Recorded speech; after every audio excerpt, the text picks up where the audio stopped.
So let's go through a guide and figure out how to use GeoGuessr Online.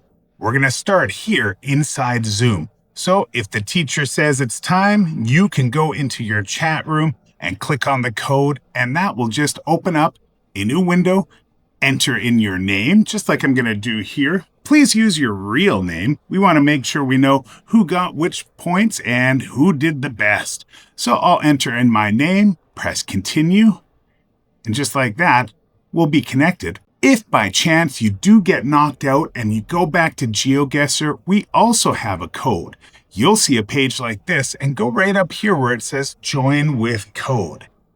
Inside here, we have the code written down, RFMCV, and that will be different for each zone.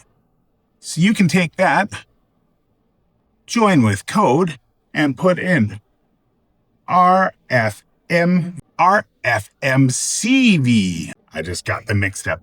When you have the right code, it's going to enter us online just like this. So here we go. Looks like the teacher started the course. So let's jump into our first location. You can use your mouse, click and drag left or right to look around. You can also click your mouse and look up and down. You can use the wheel on your mouse and zoom in and zoom out. Oh, how about these arrows? Well, click on the arrow and you will actually walk down the road in that location. I can walk this way or backwards. Not every map will have arrows, so if you don't see an arrow, don't worry, just drag it around. When you see something that tells you where you think you're going to be, then it's time for us to go to the maps. In the bottom corner here, we have our maps. You can make them bigger and smaller. Bigger and smaller. Remember to watch your time, only 30 seconds left to make our guess.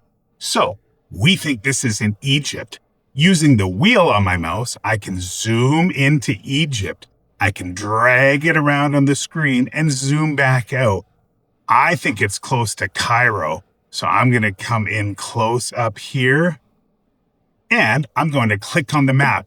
Only 10 seconds left, so make sure you get down and enter the guess button. You have to enter guess or your guess doesn't count. Oh, with 1 second left, I got it in. Now, it will show you the map and show you just how close you were. You can take that and zoom out and get a good idea of just how close you were. Below, it'll show you how many points you got for this round and just how close you actually were. Now, at the bottoms, it has total standings and round results. Round results will show you how many points you got this time, and total standings will show you how many points you got with all of the rounds added up. This is how you play GeoGuessr. Have fun!